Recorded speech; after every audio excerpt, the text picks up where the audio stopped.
Saudos irmãos, com a maravilhosa paz de nosso Deus. Aqui estamos, meus queridos irmãos, para nessa oportunidade, mais uma vez, mergulharmos aí de cabeça para estudar um pouco das Sagradas Escrituras. É um prazer tê-los vocês cada vez mais e mais aqui conosco a cada semana.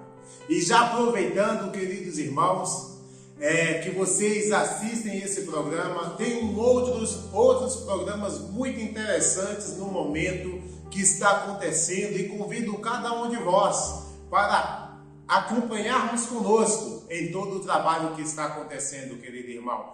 Primeiramente, é o Congresso de Família que está acontecendo, começou na quarta-feira, vai ter hoje na quinta-feira, vai ainda ter a sexta e o sábado. Querido irmão, esse congresso é de bênçãos para cada um de nós, que possamos estar juntos com nossa família para estarmos assistindo todos os dias às 7h30 da noite. Estaremos compartilhando o link aí do programa para que vocês possam estar acompanhando conosco, o qual vai ter presença de vários irmãos e esse congresso está sendo traduzido para 10 idiomas, a qual pessoas em todo o redor do mundo podem estar acompanhando. Não se esqueça, irmãos, estejam aí para prestigiar esse maravilhoso evento que é de suma importância para nossas famílias. Amém, queridos irmãos? Também um outro convite quero vos fazer, irmãos. Além do programa de família, além do programa de escola sabatina, também existe um programa muito interessante que está sendo feito aí pelo nosso irmão Leandro Polo, que vai estar aqui na descrição desse vídeo, o canal do irmão Ensinos de Vida, a qual ali está tendo uma série de... Que vocês, queridos irmãos, possam chegar ali, possam curtir esses vídeos e também se inscrever nesse canal. Tudo o que estamos fazendo, independente de que canal esteja fazendo, é para honrar o nome do Senhor. E eu convido a você que já é inscrito nesse canal, que vá ali e também se inscreva nesse canal, para fazermos a palavra do Senhor e a todos os lugares, por vários meios e por várias pessoas. Então te convido para estar conosco, curtindo e compartilhando esse belíssimo trabalho de parábolas de Jesus. Amém? Agora sim, irmãos, neste momento, depois desses maravilhosos anúncios, eu quero te convidar nesse momento a fazer uma oração ao nosso Deus. Pai Santo que habita nas mansões celestiais, nesse momento, Senhor, quero te agradecer por todas as tuas bênçãos que nos concede a oportunidade de mais uma vez estarmos aqui para estudar a tua palavra. Abençoa, Senhor, esse programa e todos os outros programas que estão sendo feitos para honrar e agradecer o teu santo nome, que possam crescer mais e mais pessoas tenham o desejo de crescer aprendendo desses maravilhosos ensinos. É o que eu te peço nessa oportunidade, Senhor, em nome de Cristo Jesus. Amém. Agora sim, queridos irmãos, estamos aí aptos para abrirmos as nossas lições de escola sabatina, a qual vamos mergulhar mais para mais um maravilhoso estudo da palavra do Senhor.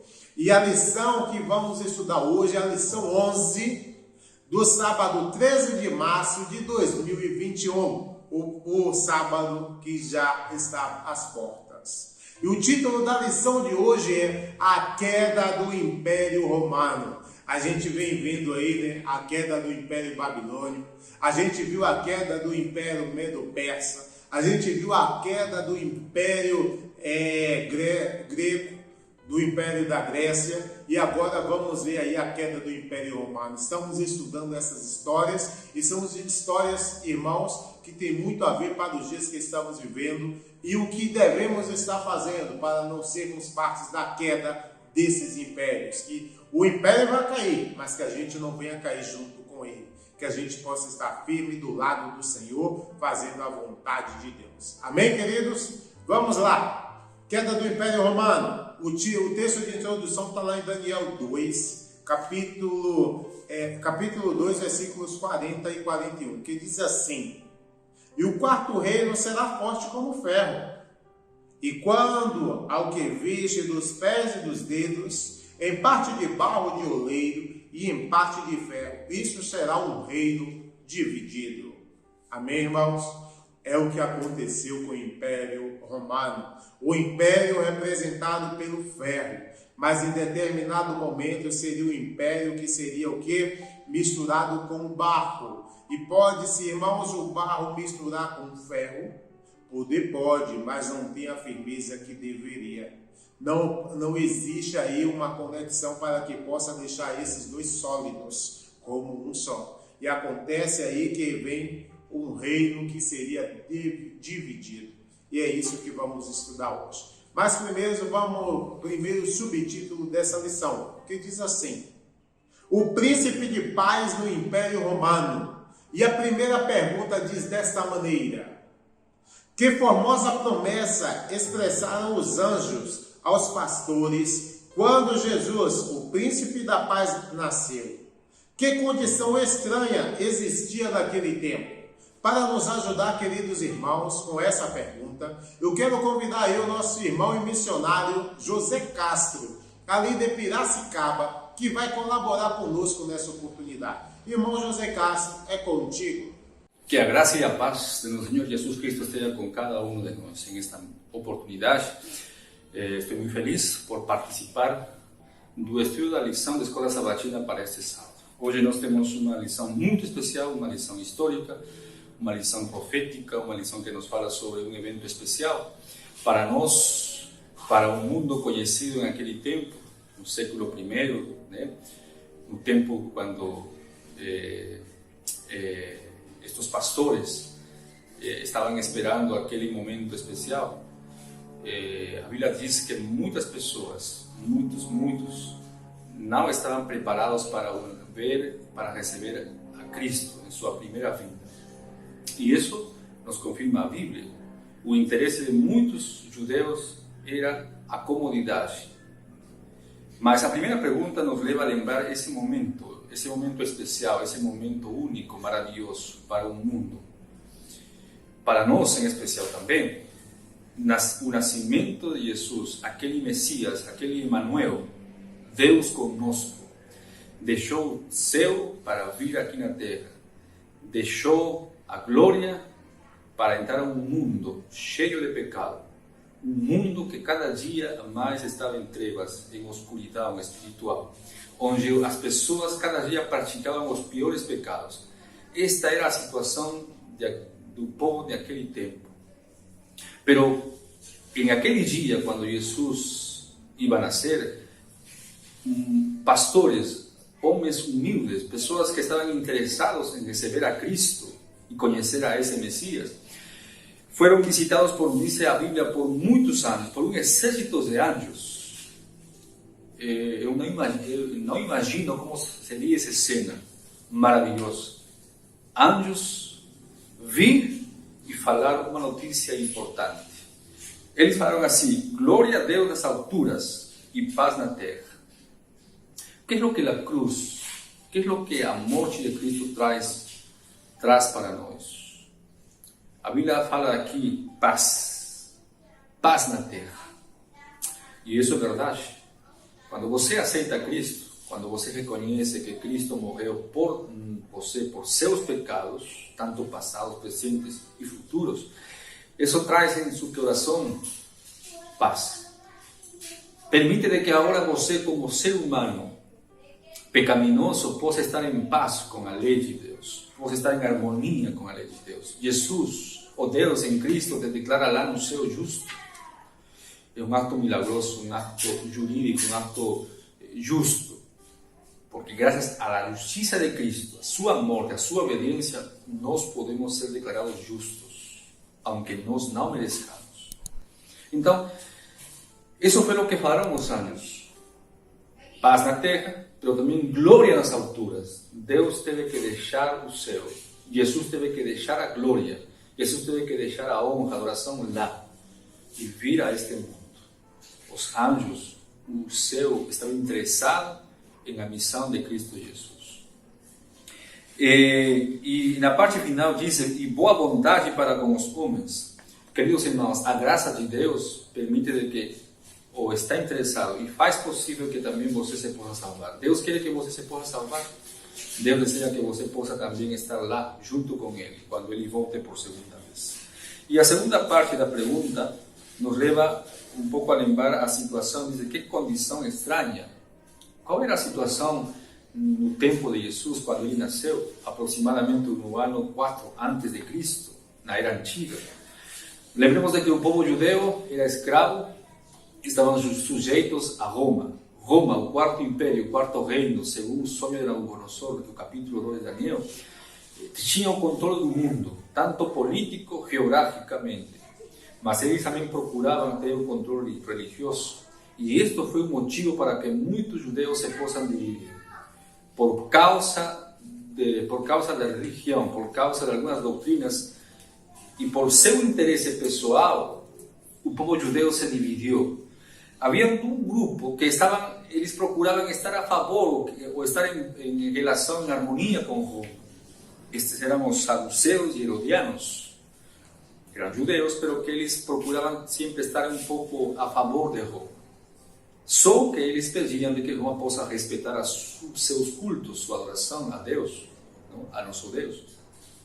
E a oposição eles eram os fariseus, os celotes e essênios, eram grupos também de judeus que estavam em oposição ao sistema político de Roma.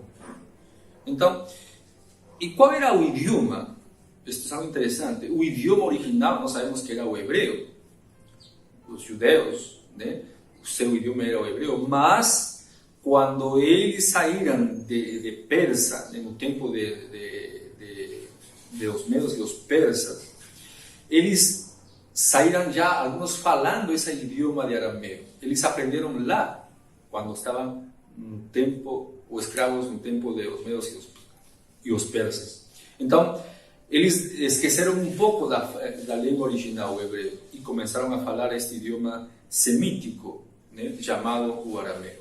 Então, queridos irmãos, esta era a situação social do povo judeu naquele tempo. O interesse de muitos judeus era ter a comodidade de não ser perseguidos por Roma. Roma procurava também ter o controle dos judeus e que eles também possam estar tranquilos, porque Roma também não queria que estes judeus se possam levantar e entrar em guerra com eles.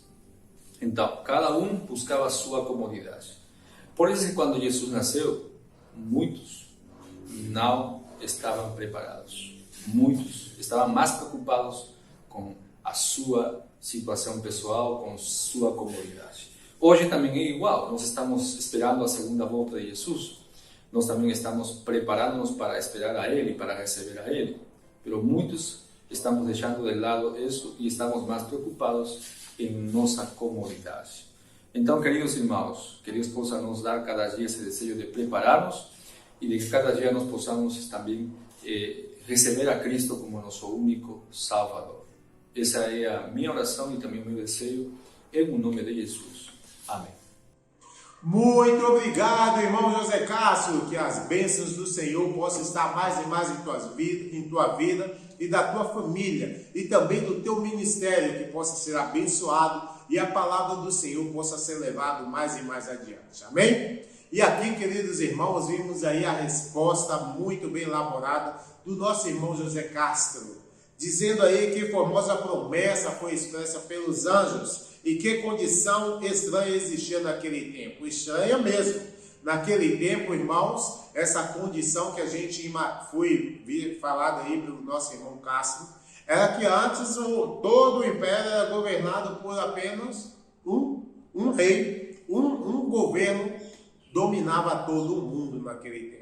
E até a língua naquele tempo, irmãos, aqui diz, falava-se vastamente uma língua, a qual era por toda parte reconhecida como a língua da literatura. Olha que coisa interessante. Hoje, né, com a gente cercado por vários idiomas, por cada país um idioma em especial, específico, naquele tempo existia sim várias nações, só que uma língua reinava aí, um só reinava sobre todos. Imagine aí um presidente geral. Ou seja, é o que se espera para o final e para uma grande ordem mundial que é tanto falada e tanto especulada por muitas pessoas. E isso também cremos que um dia será aí o que vai acontecer para ir à presença do anticristo. E que eu e você possa estar atento a todas as promessas do Senhor. Amém, queridos irmãos? E aí vimos a primeira resposta do irmão Castro. Muito obrigado, querido irmão. E agora, irmãos, vamos aí à segunda pergunta dessa lição. A segunda pergunta dessa lição diz dessa maneira: que potência mundial confirmou e levou ao termo a sentença de morte denunciada contra o Filho de Deus? Quem vai responder essa pergunta nessa oportunidade vai ser a minha pessoa. E vamos lá saber um pouco mais dessa pergunta. A potência mundial que lhe confirmou e levou a termo, a gente já sabe que foi o Império Romano. Foi o poder romano que levou aí e confirmou a sentença de morte que foi pronunciada contra o Filho de Deus. Aqui fala muitas situações terríveis em que o Filho de Deus acabou passando, liderado aí para que seguissem com essa ordem o Império Romano. Aqui diz um pouco em Mateus, capítulo 27, do 24 ao 31, vou me apegar a uma parte que diz assim: e logo os soldados romanos, conduzindo Jesus à audiência, reuniram junto dele toda a corte, e despindo-o, cobriram com uma capa de escarlate, e tecendo uma coroa de espinho, puseram-lhe na cabeça, e em sua mão direita uma cana, e ajoelhando diante dele, o escarneciam, dizendo: salve o rei dos judeus. E cuspindo nele, tiraram-lhe a cana e batiam-lhe nele na cabeça.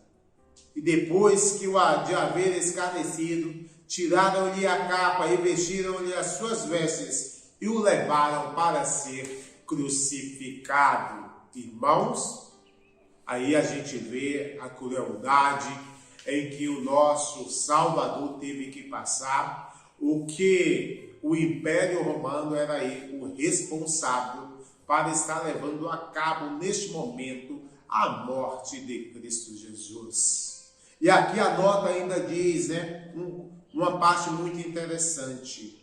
O conselho do Sinédrio fora ter com Pilatos, a fim de obter a confirmação da sentença e a sua execução. A execução foi feita aí pelo imperador, que aí estava, Pilatos, o Sinédrio levando aí em conta para que Jesus morresse o quanto antes, que a sua morte, que estava predita, chegasse o mais rápido possível. E aí a gente vê que o Império Romano tem muita a ver nessa sentença pronunciada contra o Filho de Deus. Amém, irmãos? Não é uma coisa que possamos nos alegrar, mas é algo que existiu e que a gente possa ter a certeza aí que o Império Romano foi responsável pela condenação e morte de Cristo Jesus. Amém? Agora, queridos irmãos, vamos ao segundo subtítulo dessa lição, que diz assim: o crime de Pilatos e suas consequências. Vamos lá. Foi Pilatos, a gente já ouviu falar. Vamos ver que consequências terríveis teve sobre esse homem. E a terceira pergunta diz dessa maneira: o que fez o céu para proteger Pilatos da enorme culpa que conduziria sobre si ao condenar injustamente a Jesus? Como finalizou a carreira, a vida de Pilatos? Para nos ajudar, irmãos, nessa terceira pergunta, eu quero convidar aí agora a irmã Loida, esposa do missionário Castro, que vai colaborar também conosco nessa oportunidade. Irmã Loida, seja bem-vinda mais uma vez. Os saúdo no amor do Senhor a todos meus irmãos e agradecida com o nosso irmão Winton por me convidar para estudar juntos a palavra do Senhor, a lição para este sábado. Eu tenho que desarrollar a pergunta número 3. O crime de Pilatos e suas consequências. Esse é o título. O que fez o céu para proteger Pilatos da enorme culpa que conduziria sobre si ao condenar injustamente a Jesus?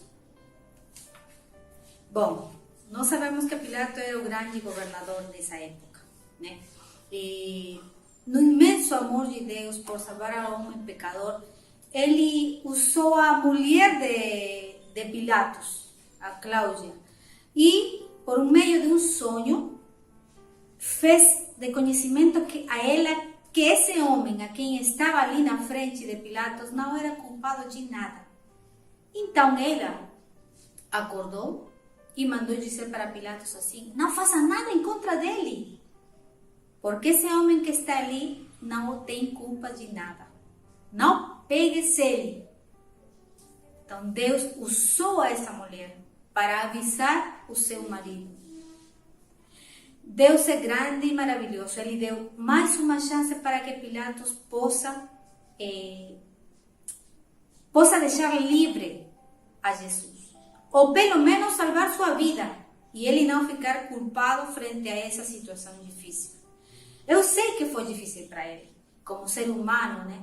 Ter alcançado fama, fortuna, poder, mas estava em suas mãos também a sua própria salvação. E foi assim então que Deus utiliza essa mulher para que ele pare e não continue mais com essa ofensa ao céu, que ia ir em contra do Filho de Deus. A subpergunta diz: como finalizou a carreira e vida de Pilatos? Pilatos, um homem que conquistou, que fez fama, fortuna, muito dinheiro, poder nessa época romana, sendo governador, um homem importante nessa época. Conquistou muito, mas também o muito que ele tinha conquistado acabou. Porque nós que somos, não somos nada, irmãos, nada. Tudo que você tem aqui, tudo que você ganhou, tudo que você sofreu para conquistar, é nada. Assim como Pilatos ganhou tanto, ganhou muito, também o fim dele foi triste, né? Ele tirou a sua própria vida. A causa do quê? De deixar esse juízo nas mãos dos sacerdotes que não amavam Jesus, que simplesmente eles tinham que raiva desse Jesus porque muitas pessoas seguiam eles, porque ele tinha ganhado muito esse povo, e esse povo amava Jesus. E os sacerdotes, né, eles não gostavam daquilo, e Pilatos deixou tudo nas mãos deles. Assim como disse aqui no livro de Jó: ainda que a sua altivez suba até o céu e a sua cabeça chegue até as nuvens, nesse caso de Pilatos, um homem poderoso, né? Contudo, como o seu próprio cerco, perecerá para sempre. Os que ouviam dirão: onde está? Cadê esse homem? Às vezes somos tirados desse poder, desse ganho, por uma enfermidade, não sabemos. Nosso orgulho pode acabar. Pobre Pilatos, mas a vida dele foi triste. Nós temos que deixar nossa vida em Deus e sempre fazer a melhor escolha, a melhor decisão, porque ele poderia simplesmente falar: esse homem daqui, esse Jesus, não fez nada, ele é justo, não posso implicar em nada ele. Mas também sabemos que por manter-se no poder, por seguir nesse círculo grandioso que rodeava ele, fez aquilo que Deus não gostou. Quero acabar aqui com uma parte da nota. Se a princípio Pilatos houvesse ficado firme, recusando-se a condenar um homem que considerava inocente, teria quebrado a fatal cadeia que o ligaria em remorso e culpa enquanto vivesse. Essa nota daqui, vamos falar agora para nós. Se ao princípio Loida houvesse ficado firme, você coloque seu nome aí. Recusando-se a condenar um homem que considerava inocente, teria quebrado a fatal cadeia que o ligaria em remorso e culpa enquanto vivesse. Cada pecado que nós fazemos é clavar de novo Jesus, castigar de novo Jesus. e nós podemos dar fim a isso. Sejamos fiéis seguidores de Jesus, discípulos que não vamos negar Jesus em nenhuma circunstância. E ainda nós poder fama, fortuna, poder, riqueza, possamos exaltar o nome de Deus. Tempos difíceis estão vindo e é momento de pôr à prova a nossa vida cristã. Não sejamos como esse Pilatos que teve uma vida triste no final e possamos ser, sim, esses bons discípulos, que possamos ver a Jesus pronto em glória. Deus abençoe vocês, irmãos, e será até uma próxima lição. Amém. Muito obrigado, irmã Loida, pela tua presença aqui conosco mais uma vez. Aqui ficamos felizes por recebê-la e aí por ter respondido essa pergunta para nós. Que Deus te abençoe, irmã, e a toda a tua família. E aqui, irmãos, a gente viu, né? O que fez o céu para que proteger Pilatos da enorme culpa que conduziria ao condenar injustamente a Jesus. Deus lhe dá oportunidade a todas as pessoas. E a Pilatos também foi dada a oportunidade, a qual ele não agarrou. E quando ele estava ali tratando, a irmã Loida deixou bem claro, né? A sua mulher entra e fala que não era para introduzir na situação desse que aí estava, porque à noite ela tinha tido um sonho e a qual sofrera bastante. Pilatos ouviu isso, irmãos. Ele quis aí se desculpar. Ele quis aí, pelo ato simbólico, lavar suas mãos, ao qual poderia dizer que não tinha nada a ver com isso. Mas ele deixou ser influenciado pelos que ali estavam, pelo Sinédrio e pelos outros que ali estavam. Com medo aí de perder suas posses, ele preferiu aí dizer que lavava suas mãos e o povo daria a sentença. Mas ele, querendo ou não, se sabe, e por muitas vezes é dito, que um dia responderemos pela coisa que fazemos e também pelaquilo que não fizemos, irmãos.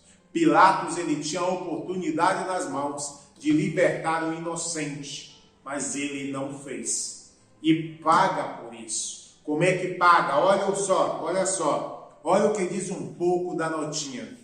Sua vacilação e indecisão foram a ruína dele. Ele ficou indeciso. Eu lavo minhas mãos, a culpa não vai vir sobre mim. Mas ele deixou de tomar uma decisão muito importante. E isso foi a causa da sua ruína. Assim, todos quantos transigem com o pecado, só conseguirão a tristeza e ruína. Se tu não queres fazer o mal, mas porque outro está fazendo, tu fecha os olhos e aceita, tu também é responsável por isso. Pilatos, ele não tem agora desculpas. E ele, a gente sabe, já foi dito, né? Ele acaba com o tempo, a culpa sobre ele foi tanta que ele acaba tirando sua própria vida. Terrível, irmãos, a situação que aconteceu com esse homem. Mas, assim como aconteceu com ele, pode estar acontecendo conosco. Pelas oportunidades que temos de aceitar a palavra de Deus e por muitas vezes não aceitando. De falar na palavra de Deus e por muitas vezes não falando. De levar a mensagem do Senhor para muitas pessoas que estão necessitadas e às vezes não levamos.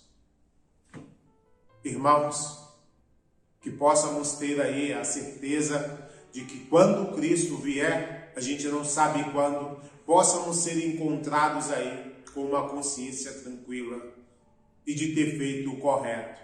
Agora, se tu não faz, cuidado, irmãos. Pede o perdão do Senhor e vamos mudar o nosso jeito de servir a Deus para verdadeiramente fazer a sua vontade, para que a culpa não venha sobre nós. Amém, irmãos?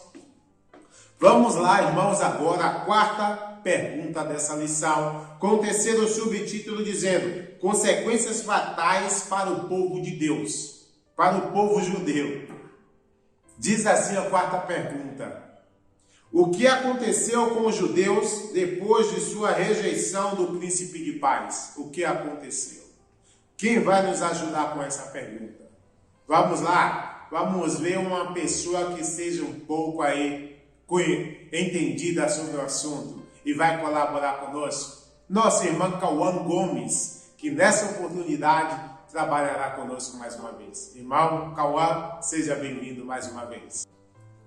Bom, queridos irmãos, que a paz e a graça de Cristo Jesus seja com todos. Bom, meu nome é Cauã Gomes e mais uma vez estou aqui presente com os irmãos para poder repassar e falar um pouco sobre uma das perguntas das lições da Escola Sabatina.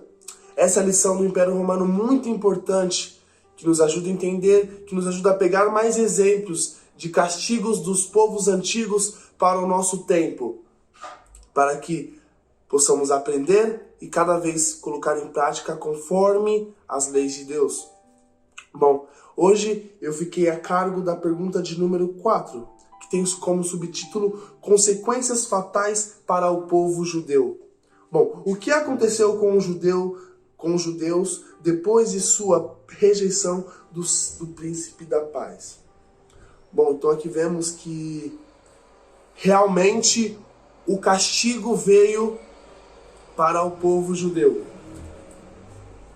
especialmente quando rejeitou os mensageiros da misericórdia de Deus. O castigo veio para o povo judeu por todos os seus pecados. A cidade de Jerusalém ficava a oeste do Monte dos Olivos. Lá de cima, dava para ver toda a cidade. Dava para ver o templo e também, bem interessante, dava para ver o Calvário, da onde Jesus tinha que sair. Aquela cidade que era uma grande cidade, uma boa cidade. Mas olha que interessante o que nos diz o livro de Mateus, capítulo 23 e o versículo 34 e 35, que nos diz: Por isso eu vos mandarei profetas, sábios e mestres, mas vocês hão de matar alguns e crucificar outros, espancar alguns nas sinagogas, perseguindo-os de cidade em cidade. Portanto, é sobre vocês que há de cair o castigo pela morte de todos os inocentes, desde Abel, o justo, até Zacarias, filho de Baraquias, que vocês assassinaram entre o templo e o altar. Olha que interessante. Então aqui só vem mais uma confirmação que Deus enviou muitos profetas para aquela cidade de Jerusalém, para tentar transformar, para tentar mudar eles. Para que a mensagem da misericórdia poderia cair sobre eles. Mas eles mataram, assassinaram esses profetas, esses mensageiros que iam mandados por Deus. Bom, então aqui vemos o porquê, o motivo da destruição da cidade de Jerusalém. Não foi por falta de aviso. E outra, em Mateus, capítulo 13, versículo 3, ali nos confirma que Jesus, antes disso acontecer, já tinha comentado com os seus discípulos sobre o futuro da cidade de Jerusalém. Como nos diz a própria nota, o povo de Jerusalém foi destruído por causa da rejeição, por causa dos seus pecados, contra a misericórdia de Deus. O resultado foi predito por Cristo na parábola. O rei enviou seus exércitos, destruiu aquelas homicidas e incendiou a sua cidade. O juízo pronunciado atingiu os judeus na destruição de Jerusalém e na dispersão do seu povo. Já era algo que estava previsto, predito. Não foi... Deus não enviou. Cristo não falou, não, vai ser destruída porque eu quero. Não. Teve oportunidades para que eles mudassem.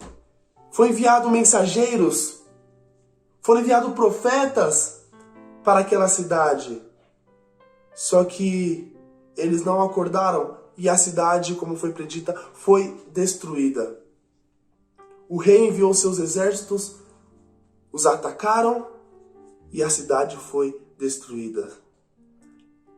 Bom, que possamos cada vez aprender com esses exemplos que temos, que nos é chegado a esse tempo, para que nós possamos acordar, para que não sejamos destruídos também. Amém, queridos irmãos? Bom, que essa lição possa nos fazer aprender cada vez mais, para que possamos crescer espiritualmente. Amém. Muito obrigado, irmão Cauã. Que a paz do Senhor esteja contigo em todo o trabalho que o irmão venha fazer, em todas as decisões que o irmão vem tomando para servir verdadeiramente ao Senhor. Que Deus te ilumine e que possa estar sendo aí instruído da melhor maneira possível para levarmos juntos a palavra de nosso Deus. Amém? Aqui a gente viu a resposta do nosso irmão Cauã. Irmãos, a gente viu o que aconteceu. E olha o que diz, dando uma ênfase aí. Porque dias virão sobre ti em que os teus inimigos te cercarão de trincheiras e te sitiarão. E te estreitarão de todos os lados e te derrubarão a ti e aos teus filhos que dentro de ti estiverem. E não deixarão em ti pedra sobre pedra. Quando isso aconteceu, irmãos, no ano 70 de nossa era, o juízo foi pronunciado e atingiu os judeus na destruição de Jerusalém e na dispersão do povo. Isso aconteceu. Por quê, irmãos? O povo falhou. O povo vem falhando. O povo, por não ter aceitado aquele que veio para ele, o abandonou. Também o castigo veio sobre eles. Assim também virá sobre o povo de Deus, que se diz ser do Senhor, que diz crer na palavra de Deus, mas não o fazem. Irmãos, vigiemos e oremos para que nós não venhamos pagar da pior maneira possível. Que eu e você, quando Cristo vier na sua segunda vinda, possamos estar prontos, possamos estar listos, agindo da melhor maneira possível. Que Deus nos abençoe. Amém? Vamos, queridos irmãos, ao quarto subtítulo dessa lição: perseguição dos cristãos. A quinta pergunta diz assim: desde o tempo de Nero, como tratou Roma os seguidores de Cristo? Vamos lá, irmão. Nessa oportunidade eu quero convidar nossa irmã Késia, a mãe do irmão Cauã, que vai colaborar conosco nessa oportunidade. Irmã Késia, é contigo. Olá a todos os irmãos, a paz do nosso bom Deus esteja com cada um de vocês, amém?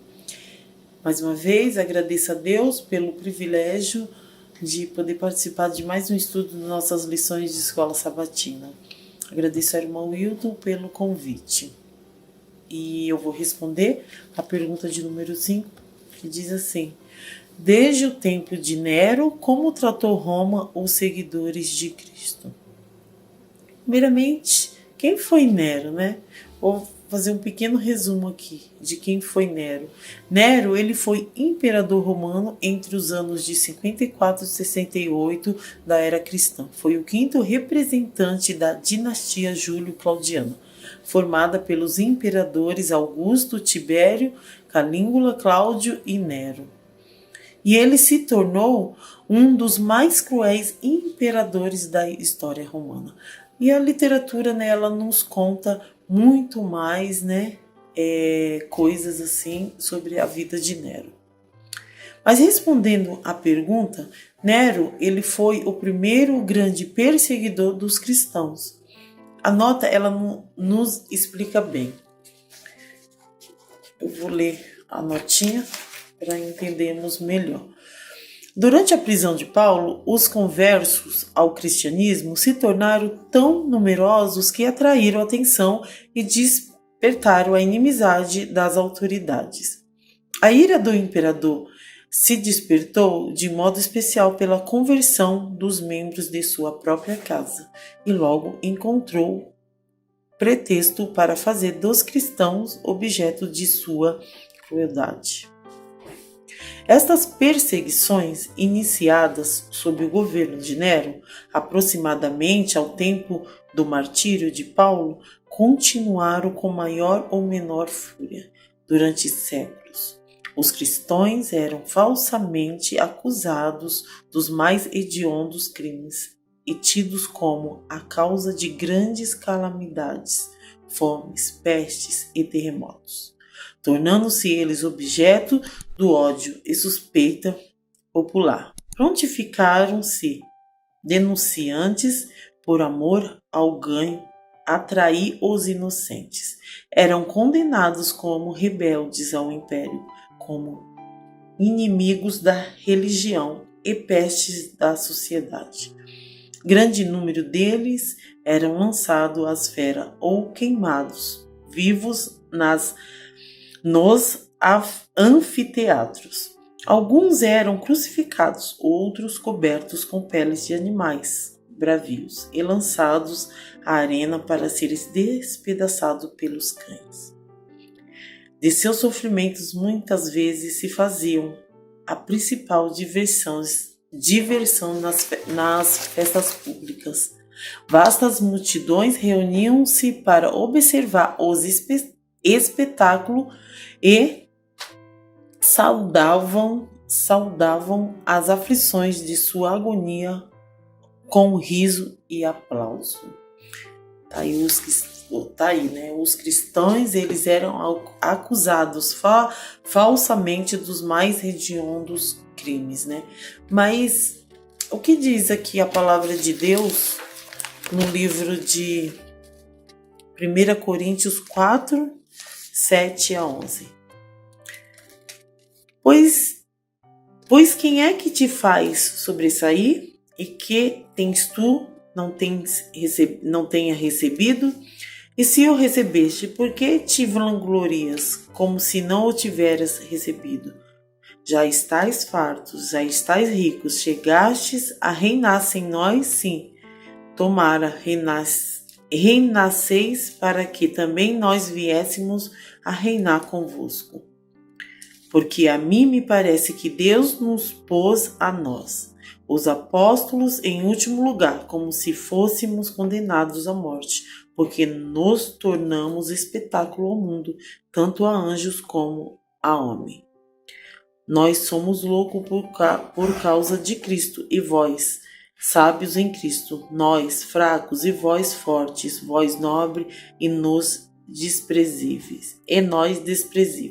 Até a presente hora sofremos fomes e sedes e nudez, e somos esbofeteados, e não temos morada certa. Que possamos, a cada dia nos apegar a palavra de Deus, o que Deus ele deixa na sua palavra para cada um de nós. Amém? Muito obrigado, irmã Kézia, pelo teu aporte nesse momento, por ter trazido um pouco mais de conhecimento dessa lição para cada um de nós. Aí a gente viu, um pouco sobre Nero e as perseguições que foi começada aí por Nero, a perseguição até a morte dos cristãos. Se eu não me engano, foi as 10 perseguições de Nero, que foi duras e severas contra o povo do Senhor. E aí a gente viu com o passar do tempo, a irmã deixou bem claro isso. E aqui diz, os cristãos naquele tempo, irmãos, eram falsamente acusados dos crimes mais hediondos e tido como a causa das grandes calamidades, das fomes, pestes e terremotos. Assim também será no tempo que se aproxima e cada vez está mais próximo. O povo de Deus, aqueles que querem fazer a vontade do Senhor até as últimas consequências, também serão considerados dessa maneira e serão perseguidos mais uma vez. Assim como foi no Império Romano, o Império ainda vai estar buscando para que a gente venha fazer tudo contra a vontade de Deus. Assim como foi no passado, Nero começa a perseguir o povo cristão, porque até os próprios mais perto dele estavam tomando posições ao lado de Cristo. E muitos vão ficar chateados por estarmos levando a mensagem do Senhor a muitos lugares. Meus irmãos, que Deus nos abençoe, que possamos ser chamados para os crimes mais terríveis, mas que esses crimes que estamos fazendo, que as pessoas um dia possam entender que é para viverem eternamente nas mansões celestiais. E o crime que estamos chamando eles para viverem é de viver eternamente com Cristo Senhor, abandonando os seus pecados e fazendo a vontade de nosso Deus. Que eles possam ter aí interesse de coração para fazer a vontade de nosso Deus. Amém, irmãos? Que Deus nos abençoe.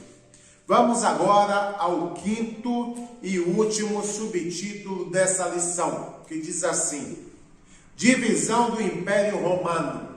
A sexta pergunta diz dessa maneira: como apresenta a profecia o final do Império Romano? Quando foi dividida a férrea monarquia? Também vou responder essa pergunta para nós. Que diz assim, irmãos: como apresenta a profecia? Ali em Daniel 2, ali fala as pernas de ferro, os seus pés em parte de ferro e em parte de barro.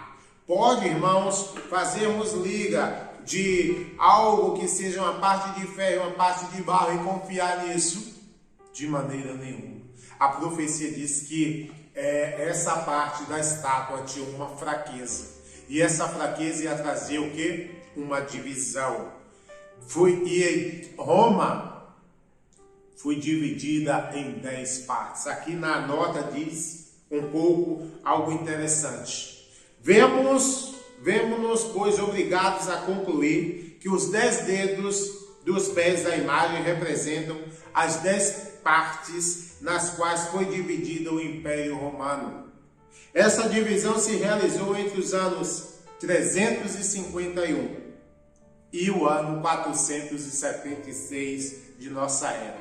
Esta época de dissolução abrangeu, pois, 125 anos, desde meados do século IV até a última parte do século V. E aí a gente entraria na situação do reino dividido com as 10 tribos bárbaras. E aí a gente vai entender em uma outra oportunidade, falar dos visigodos, ostrogodos e assim sucessivamente, que vamos entender em uma outra oportunidade.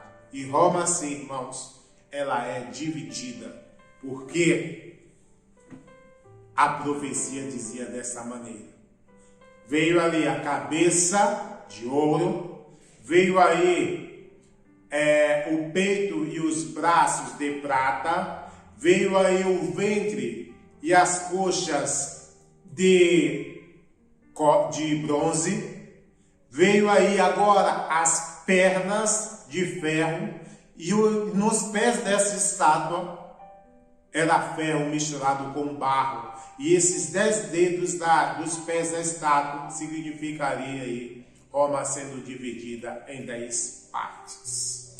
Irmãos, a profecia ela se cumpre, e ela se cumpriu mais uma vez. Amém? Que Deus possa nos abençoar para que possamos ter o desejo de estar mais e mais baseados nas Escrituras, que possamos buscar mais conhecimento sobre essas verdades. Amém, irmãos? Temos muito ainda o que agregar a esse ensino. E vamos agora para a última pergunta dessa lição, que diz assim: o que apresenta a história a respeito da divisão do Império? O que apresenta? Para colaborar conosco, eu quero convidar aí o nosso irmão e missionário ali da Bahia, nosso irmão Sabino, que vai colaborar conosco. Irmão Sabino, é contigo, irmão. Muito bem, irmão Wilton, que a graça e a paz de Deus esteja conosco. E muito obrigado pela oportunidade, pelo privilégio de poder participar mais uma vez do estudo da lição de Escola Sabatina. Esta lição, que intitula-se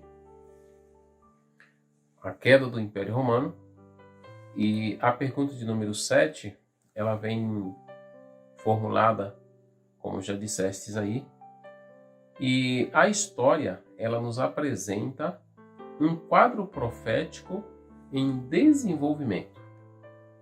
Ou seja, quando nós olhamos as Escrituras, o relato do profeta Daniel diz que esta parte da imagem, ela estava composta, os seus pés e os seus dedos, de barro em parte e em parte de ferro. Ok. Para concretizar-se na história do Império Romano, este fato vem como um relato histórico a respeito das 10 nações que, em dado período, compuseram o Império Romano, ou compuseram partes de reinos dentro do Império Romano. Então, esses reinos, essas 10 nações que chegaram a reinar, eles não tinham entre si ligações que pudessem descrever uma unidade, assim como na imagem ou como na estátua, nós podemos dizer.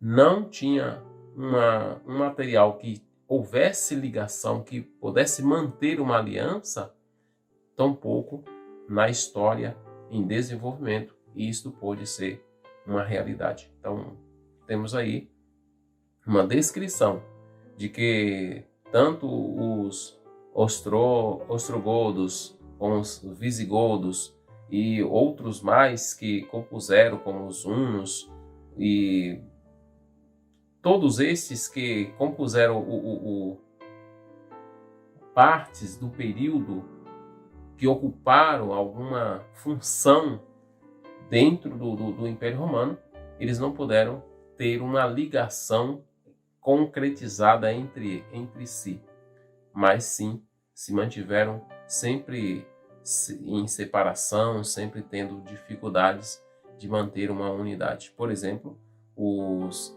visigodos e os ostrogodos, eles eram a princípio uma única nação e depois, ou seja, um único povo, e depois passaram a ficar divididos. Detalhes que nos enriquece na colocação a respeito da resposta desta pergunta. Que Deus possa nos ajudar para que nós possamos compreender a cada dia a sua palavra e compreender o objetivo com o qual o Senhor tem dado as mensagens celestiais no livro de Daniel. Que Deus possa nos ajudar. Muito obrigado, irmão Sabino, pela tua participação aqui conosco nessa oportunidade, a qual chegamos ao fim de mais uma lição. Desde já que o Espírito Santo possa te abençoar no teu ministério aí na Bahia também, e que possa levar você como um instrumento de mensagem e de fogo ali, de luz para tantas pessoas que necessitam. Que Deus te abençoe mais e mais. E aqui, meus irmãos, a gente chega ao final dessa lição, ao qual aprendemos mais, irmãos, da palavra do Senhor. Que o Espírito Santo de Deus possa estar cada vez mais conosco e em cada oportunidade possamos ter o desejo de fazer a vontade de nosso Pai que está nos céus. Amém, irmãos? Que Deus nos abençoe. Nesse momento eu quero te convidar, mais uma vez, a orarmos ao nosso Senhor. Pai Santo e Eterno que habita nas mansões celestiais, que o Teu Santo Espírito possa estar com cada um de Teus filhos. E mais, Senhor, possamos ter o desejo de agir de acordo com as Tuas santas vontades. Abençoa, Senhor, para que esses ensinos possam ser fixados em nossas mentes e em nossos corações. E que o desejo de transformações para nossas vidas seja mais evidente. Que possamos aprender com o passado para não cometermos os erros do presente. E que assim possamos olhar para o futuro com o desejo de melhor te servir. Perdoa, Pai, os nossos erros e nossos pecados, mesmo sabendo que não somos merecedores de nada, mas que cremos em Cristo Jesus. Amém. E assim, meus queridos irmãos, espero vocês até a próxima oportunidade. E não se esqueçam, compartilhe esses vídeos com aqueles que necessitam ver as verdades da palavra do Senhor. Até a próxima oportunidade.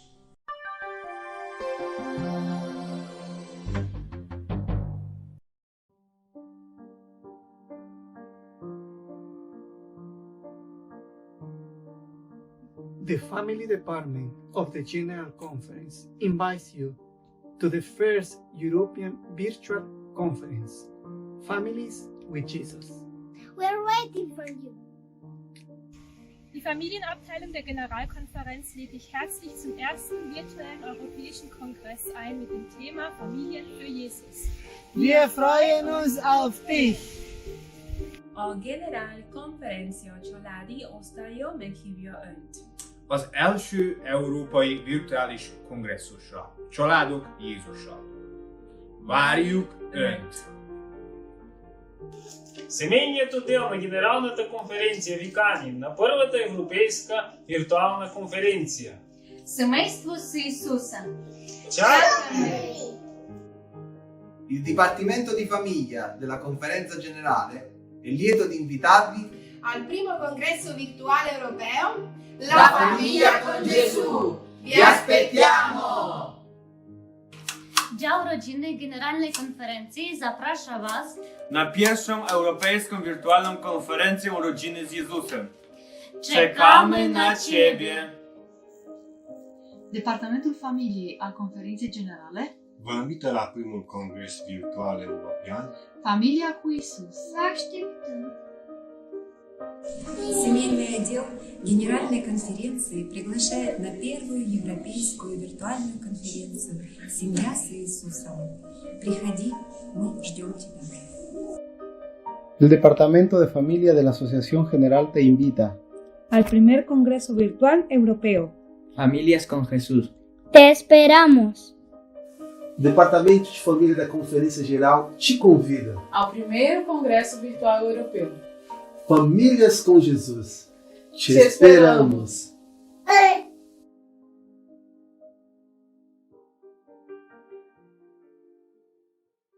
Sejam todos bem-vindos ao nosso último dia desse congresso tão lindo, congresso virtual, dirigido pela Conferência Geral, e este congresso também dirigido pelo Departamento de Família, pelo pastor Adalício Fontes.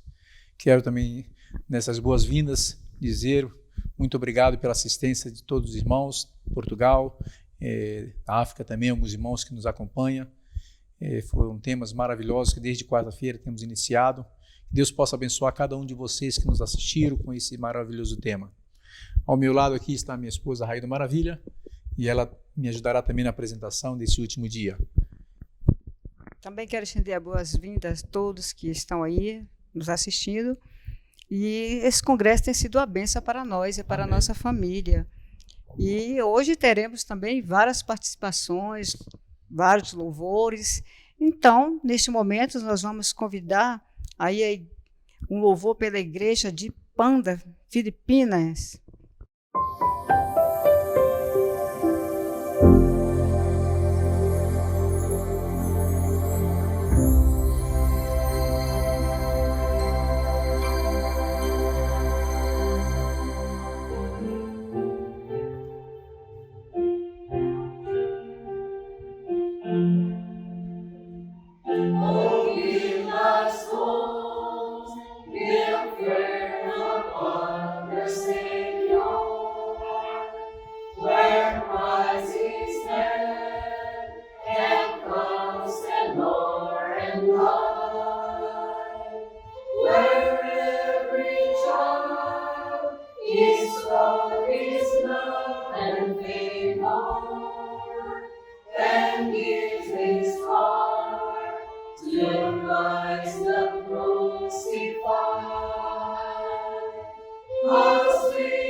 Lord and Master.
with Lord and Master there. Without the splendor of our midst and they war, without our guest, our hearts and homes we share.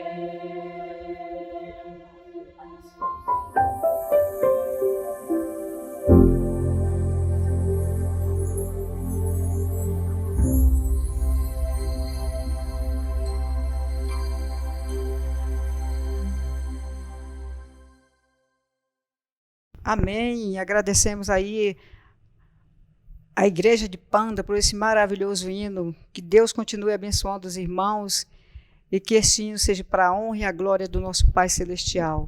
Neste momento, nós vamos dobrar os nossos joelhos para falarmos com o nosso Deus em oração. Amém. Oremos. Querido e eterno Pai que estás nos céus, queremos neste momento agradecer-te pela oportunidade de poder ouvirmos estes temas maravilhosos desse congresso virtual. Que tua bênção, Senhor, possa recair sobre cada família que tem nos assistido desde quarta-feira. Que cada mensagem, Senhor, seja motivo de agradecer a Ti e que sirva de ajuda para o crescimento dessa família espiritual. Conceda, Senhor, a Tua proteção, a Tua companhia, a Tua guarda, para que essas famílias não venham a ser tentadas pelo inimigo, mas sim possa ser fortalecida por Ti. Acompanhe também, Senhor, teu servo, que nesse momento terá a última palestra. Pedimos a Tua bênção sobre ele, uma porção dobrada do Teu eterno Espírito Santo. Faça, no entanto, mais do que sabemos te pedir e pensar. Cuide, Senhor, do Teu povo, cuide dessas famílias espirituais, pois pedimos em o nome de Jesus. Amém. Amém. Bom, em continuação nós teremos um coro de crianças da Academia Cristã de Orion. Ela estará estreando com esses maravilhosos hinos. Então vamos ouvir essas crianças cantarem.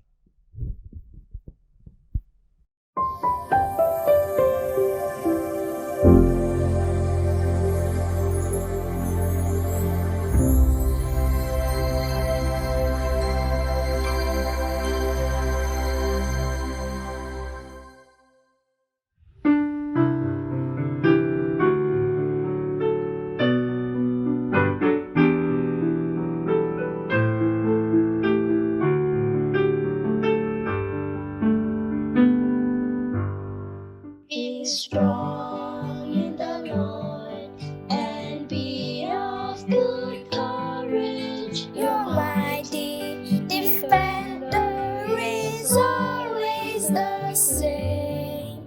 Mount up with wings as the eagle ascending. Victory is sure when you call on His name. Be strong, be strong, be strong in the Lord, and be of good courage, for He is your guide. Be strong, be strong, be strong in the Lord, and rejoice, for the victory is yours.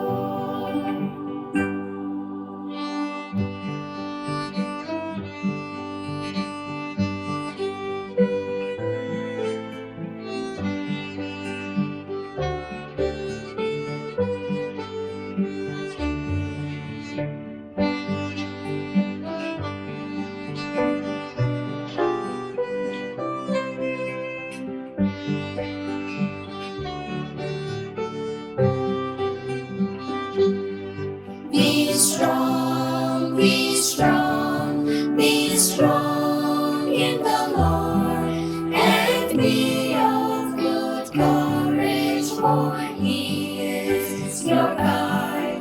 Be strong, be strong, be strong in the Lord, and rejoice, for the victory is yours.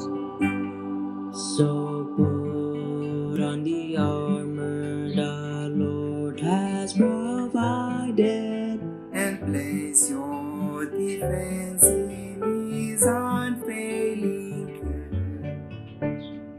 thirsty for Him will be with you in heaven, lighting your path to avoid every snare.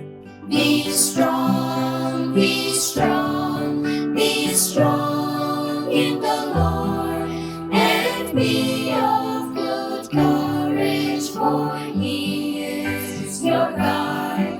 Be strong, be strong, be strong in the Lord, and rejoice, for the victory is yours.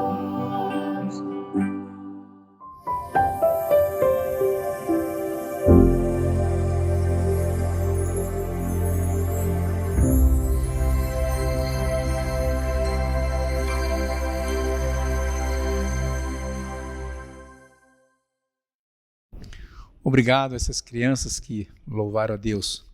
É onde Deus promete que da boca das crianças sai o perfeito louvor. Que maravilhoso hino. Que Deus abençoe para que essa grande quantidade de crianças possa aumentar, possam trazer vários louvores, sendo esse o primeiro, possa trazer vários louvores nos nossos ouvidos. Que Deus abençoe ricamente a elas. Agora teremos a chamada de mais um hino especial. Bem, ainda teremos mais um hino, esse hino aí vem de Portugal, onde teremos a família Fontes, a família Maravilha e também a família Gomes, louvado ao Senhor, e este hino em português. Com vocês.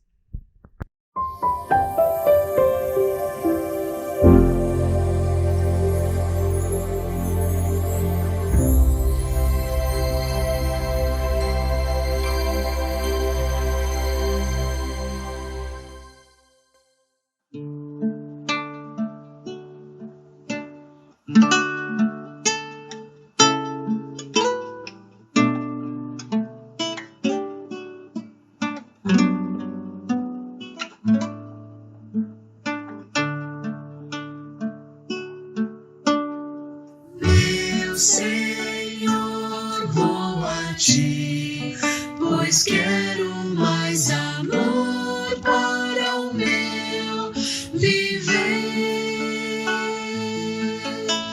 Meus desejos são Teus, e eu quero adorar somente a Ti. És a força e proteção, eu quero sempre viver por Ti. Meus desejos são Teus, eu quero adorar somente a Ti. Mesmo sendo um rei, Tu és o meu amigo e meu irmão. Dou a Ti meu viver e quero sempre amar a Ti, Senhor. Oh, és a força e proteção, eu quero sempre viver por Ti. Meus desejos são Teus, eu quero adorar somente a Ti. Adorar somente a Ti.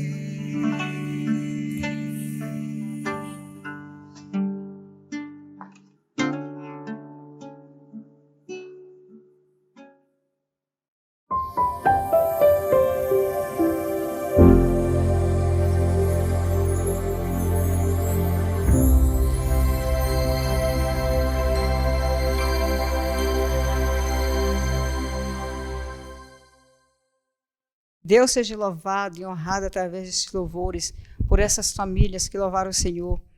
Esse hino, lindo, lindo hino. Que Deus continue abençoando vocês. E um abraço aqui do Brasil para vocês, aí que eu acredito e creio que está nos assistindo neste momento. Um abraço, queridos. Esses realmente são louvores que nos faz crescer, né?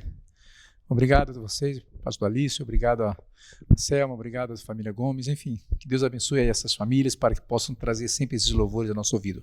Chegamos agora no tema central do dia de hoje, e para isso nós vamos convidar nosso pastor e presidente de Portugal, Adalício Fontes. Ele terá realmente a mensagem desta manhã. Com ele, então, a palavra.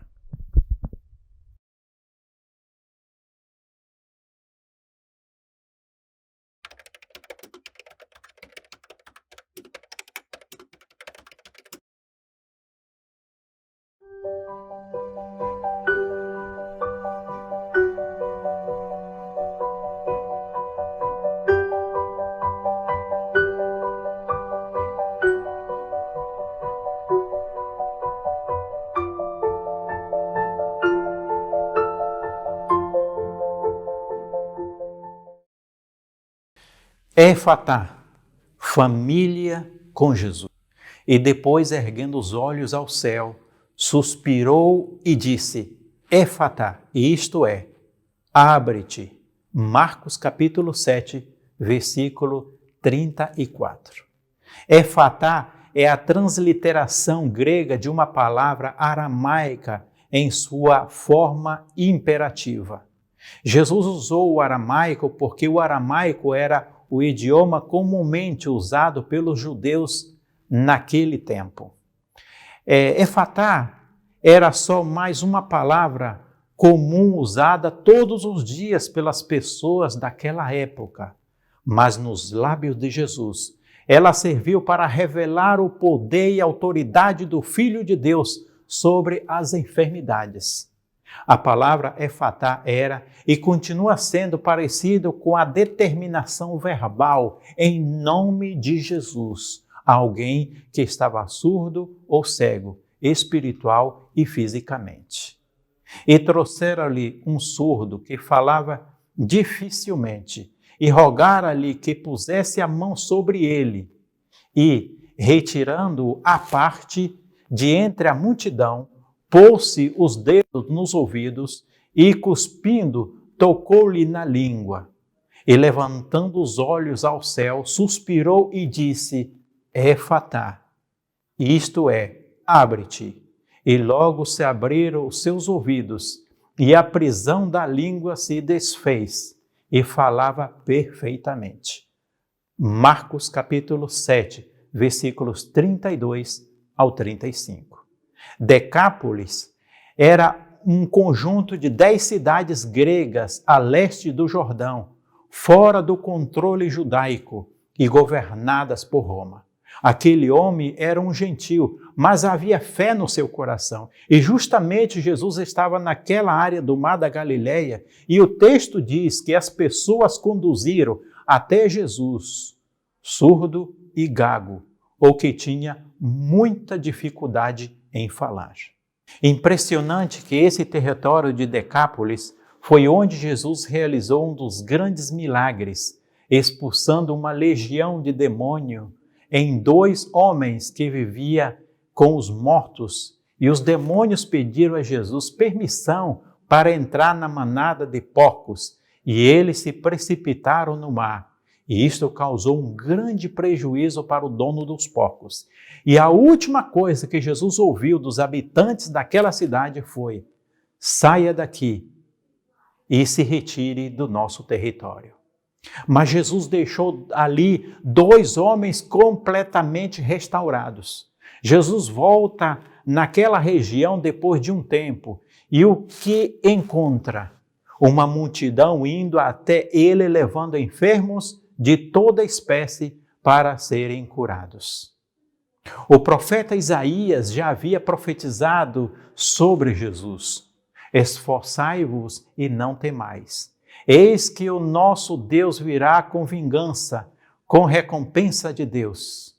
Ele virá e vos salvará. Então os olhos dos cegos serão abertos e os ouvidos dos surdos se abrirão.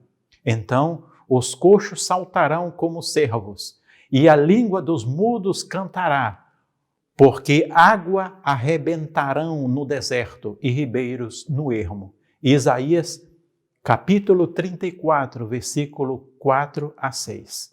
Na Bíblia, a surdez é descrita como resistência a escutar a voz de Deus através de sua palavra. No Antigo Testamento, encontramos os profetas denunciando incansavelmente este mal. Escutar não é somente dar atenção à palavra de Deus, mas ouvir com o coração e obedecer. É colocar-se numa atitude de prontidão e de serviço. Orelha simboliza um canal de recepção divina. No Antigo Testamento, dar ouvidos à voz, à sua voz, significa obedecer a Deus. Surdos são todos aqueles que se recusam a escutar, a obedecer à palavra de Deus. Jesus não somente liberta da surdez física, mas principalmente da surdez do coração. Este segundo tipo é o mais perigoso e o mais difícil de se curar. Este surdo tinha dois problemas que definiam sua falta de comunicação. Assim está o mundo. O surdo não escuta e o pior surdo é aquele que não quer ouvir. Tem orelhas, mas não tem ouvidos. Deus está falando e muitas vezes desprezamos as suas palavras e os seus conselhos. Este homem, além de surdo, era gago. Falamos o que ouvimos. Pelo fato dele não ouvir bem, não podia falar bem, não se comunicava bem, sua língua estava agarrada. De um autor desconhecido, lemos: falamos o que não devemos quando deixamos de escutar o que devemos. Para curar o homem, Jesus se afastou da multidão, levou-o consigo. Ele foi conduzido a participar da intimidade com Jesus. Os olhos daquele homem era a sua comunicação, assim que qualquer coisa podia distraí-lo se permanecesse no meio da multidão. Jesus fez com que este homem, o mesmo que fez com o cego de Betsaida, retirou da multidão para fazer a cura, ou seja, mostrou a ele que, se quisesse ter um encontro particular com Deus e ver verdadeiramente curado, precisava se retirar do mundo e das influências carnais à sua volta. Vamos a este conselho inspirado. Quando tentados a murmurar, censurar e condescender com a irritação, ofendendo os que se acham ao vosso redor e, deste modo, ferindo vossa própria alma, deixai que provenha de vossa alma a profunda, sincera e ansiosa indagação. Permanecereis sem culpa diante do trono de Deus? Só os irrepreensíveis estarão ali. Ninguém será trasladado para o céu enquanto seu coração estiver cheio do refúgio da terra. Primeiro tem de ser corrigido todo defeito de caráter moral, removida toda mancha pelo sangue purificador de Cristo e vencido todos os traços de caráter desagradáveis e repulsivos. Jesus te chama para sair do meio da multidão. Não são do mundo, como eu do mundo não sou. São João 17, versículo 16. A multidão, o mundo e o eu nos levam muitas vezes à distração, problemas, incredulidade, fraquezas, desânimo, murmuração, ofensas, desunião e falta de fé. Jesus te convida a sair do meio de tudo isso e vir à parte para estar com Ele e receber o milagre. No grego, a palavra à parte é kata, significa particular. As maiores vitórias são conquistadas nas recâmaras em secretos. Jesus não quis saber se era estrangeiro, pagão, impuro, simplesmente colocou o dedo nos seus ouvidos, cuspiu e com saliva tocou-lhe a língua. Olhou para o céu, suspirou e disse, Efatá. Imediatamente o homem começou a ouvir e a falar sem dificuldade. Jesus pode ver a multidão em nossos dias, mas no meio dela vê você como alguém especial e chama à parte. Hoje Jesus continua sendo o mesmo ao olhar para cada uma daquelas pessoas que se colocaram em seu caminho e diz, abre-te. O autêntico cristão não é uma pessoa fechada, isolada, presa em si mesma. Não vive em função de seus próprios interesses. Não é dissimulado, nem age pautando na indiferença. Aliás, indiferença é a falta de ação em prol do bem do próximo. Por que abrir-se? A resposta é simples, para que as pessoas nos olhem, assim como fizeram aquelas pessoas que presenciaram a cura do homem surdo e digam, ele tem feito bem todas as coisas. Aos surdos faz ouvir e aos mudos falar. Abrir-se ao novo, ao diferente, ao que nos desafia na jornada desta vida, a abrir-se às pessoas sem as lentes do preconceito, olhar para elas com o olhar de Jesus, com serenidade e abertura de coração, fazer-se próximo, evitando assim a mediocridade de uma vida vazia, sem sentido e sem amor. Abrir-se é contemplar a beleza de Deus estampada na esposa como auxiliadora, esposo como sacerdote, filhos como um presente de Deus e pais que devem ser honrados, como diz o 5º mandamento. Abrir-se é reconciliar-se consigo mesmo e com os outros, numa relação alicerçada no amor, na compreensão, na abnegação e na acolhida. Somente assim venceremos toda indisposição e as tendências que nos levam a pensar que somos superiores aos outros. Quem se livra desta pretensão é feliz. Do contrário, vive na perturbação, porque o espírito de superioridade corrói as pessoas desde as suas entranhas, tirando-lhes a paz. Vejamos o conselho desta escritora norte-americana. Vi que muitos têm tanto lixo acumulado à porta do coração que não pode abrir.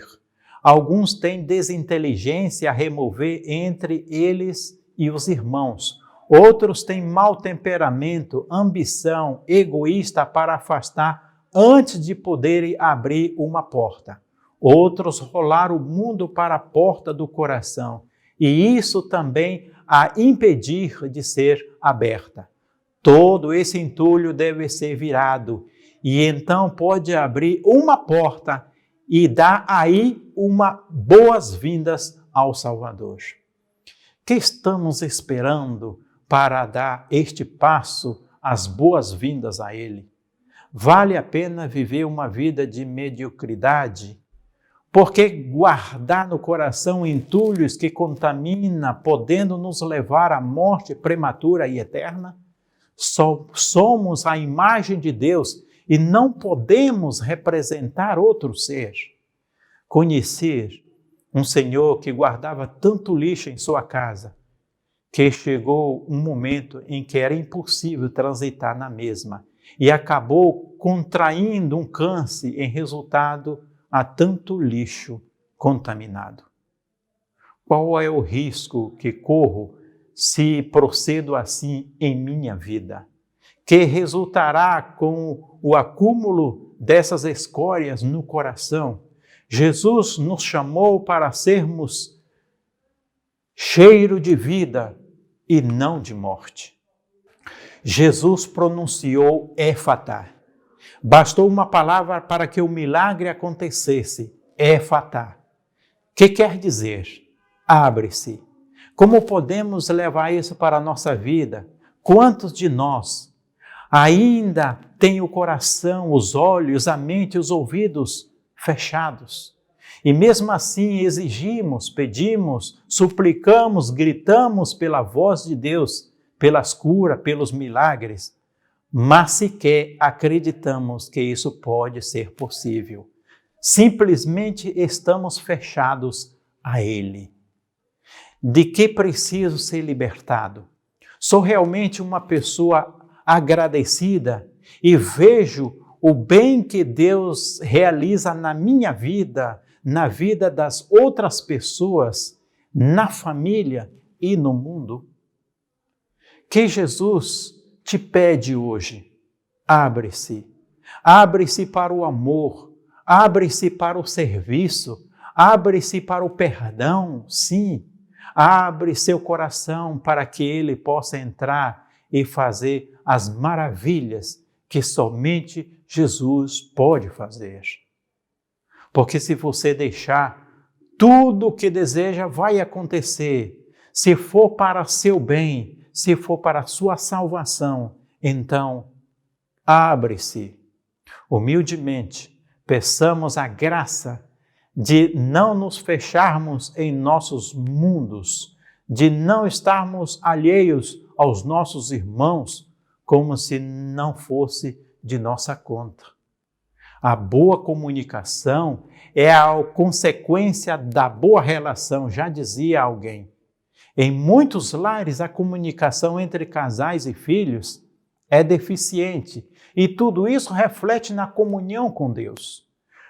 Como tem sido a minha comunicação como marido, esposa, filhos e pais? Jesus deseja te levar de volta a uma comunhão com o céu, sem nenhuma trava na sua língua. Sim, a narrativa de Marcos destaca o olhar de Jesus para o céu. E levantando os olhos ao céu, suspirou e disse, Éfatá. Isso é, abre-te. Marcos capítulo 7, versículo 34. Assim como Jesus, levantemos nosso olhar para o Pai. Reconheçamos que devemos nossa total dependência dEle. Ao mesmo tempo, ressalta o papel dos que levaram o surdo a Jesus e rogaram-lhe que Jesus pusesse a mão sobre ele. Marcos capítulo 7, versículo 32. Em resposta à palavra de Deus, o Salmo 146 convida a louvar o Senhor, reconhecendo que Ele é fiel para sempre, que ama e ampara os que mais sofrem. Louvarei ao Senhor durante a minha vida, cantarei louvores ao meu Deus enquanto eu for vivo. Não confieis em príncipes, nem em filho de homem, em quem não há salvação. Bem-aventurado aquele que tem o Deus de Jacó por seu auxílio, e cuja esperança está posta no Senhor seu Deus, o que faz justiça aos oprimidos, o que dá pão aos famintos. O Senhor solta os encarcerados. O Senhor abre os olhos aos cegos. O Senhor levanta os abatidos. O Senhor ama os justos. O Senhor guarda os estrangeiros. Sustém o órfão e a viúva, mas transtorna o caminho dos ímpios. O Senhor reinará eternamente. O teu Deus, ó Sião, de geração em geração, louvarei ao Senhor. Quando a tempestade estiver se formando, quando as ondas tentarem te engolir no revoltoso mar, quando a escuridão estiver chegando, de agora em diante, lembre-se, Você tem a mesma chave que Jesus. Abra, Éfata. Que Deus nos dê sua graça de termos o coração, os olhos, os ouvidos, mentes abertos para o seu imenso amor. Deus nos abençoe com a sua misericórdia, graça e paz. Éfata. Que Deus continue abençoando o nosso querido pastor Alício, que nos trouxe nessa manhã uma mensagem maravilhosa para cada família, assim nos trazendo um grande significado da palavra Éfata. E também esse congresso está nos trazendo também um tema muito importante para a nossa vida, um tema família com Jesus. Que Deus continue abençoando cada família que está nos assistindo e que assim não tem perdido nenhum dia desse congresso. E neste momento nós teremos também mais participação. Neste momento nós vamos convidar quem? 2 hinos vamos ter especial, né? Um será pelo nosso irmão Delgado Meza dos Estados Unidos, vai cantar para nós em espanhol. E teremos um grupo especial de Mlkeveni, desde Esvatni, e cantando em Zulu. Então nós ouviremos esses 2 hinos em seguida. Que Deus possa abençoar a cada irmão que vai estar apresentando esses louvores a nossos ouvidos.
Obrigado aos nossos queridos irmãos que puderam trazer esses louvores. Já conhecemos um pouquinho de alguns idiomas. No decorrer desse congresso, vários louvores, diferentes idiomas, né? Mas não vai parar por aí, não. Quero agradecer ao nosso irmão Delegado Mesa e também esse grupo que cantou em Kevin, de Desvatni, que cantaram em Zulu, né? O que eu quero dizer para vocês é que na parte da tarde nós teremos algumas participações, especialmente com a família Hunger. Ele estará trazendo perguntas e respostas para nós. Então nós daremos continuidade na parte da tarde com algumas programações e entre meio a essas programações teremos também louvores. E eu quero contar com a presença de vocês nos assistindo também nessa parte da tarde, tá bom? Testemunho, perguntas e respostas da segunda parte, mais testemunhos, e dessa forma nós teremos também a clausura, o final do nosso congresso que teremos virtual, que teremos agora na parte da tarde. Vamos fazer o fechamento, finalizaremos esse congresso. Então, que Deus abençoe vocês, que possam estar agora sempre presentes nessas participações, nesses louvores que teremos, e também nas perguntas e respostas pela família Hunger. Que Deus abençoe em nome de Jesus. Amém. E assim chegamos ao final dessa programação da parte da manhã, porque como já foi anunciado, à tarde teremos mais. Então não percam, ficam aí e assistam, tá bom? E agradeço a todos que acompanharam, que assistiram. Eu tenho certeza que vocês têm aprendido bastante através desse congresso virtual e essas mensagens que nos edifica e edifica também a cada um da nossa família, os nossos membros da nossa família. Então, muito obrigado a todos, que Deus abençoe a cada um de vocês. Muito obrigado também pela participação de vocês.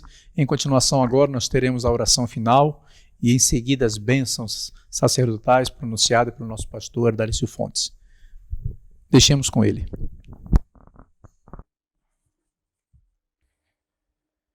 Querido Pai Celestial, bendito, glorificado e exaltado seja o teu santo nome. Estamos na tua presença, uma família reunida em distintas partes do mundo, e queremos te agradecer a oportunidade de termos chegado ao fim deste congresso de família.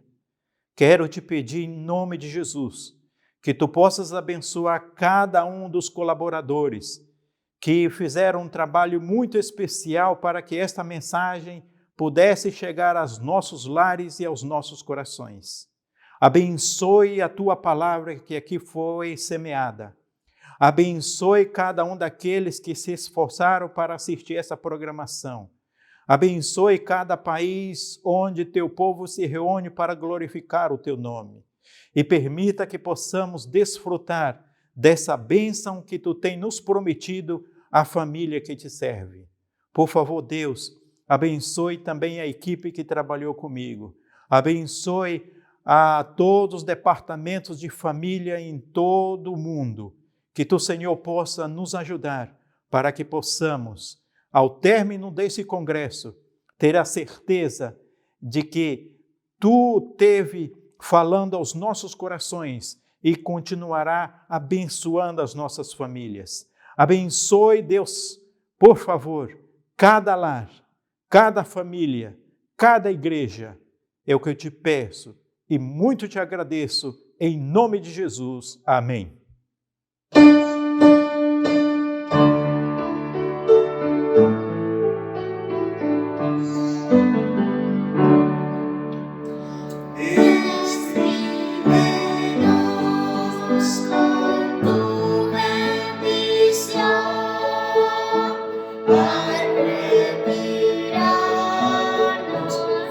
Este lugar, que la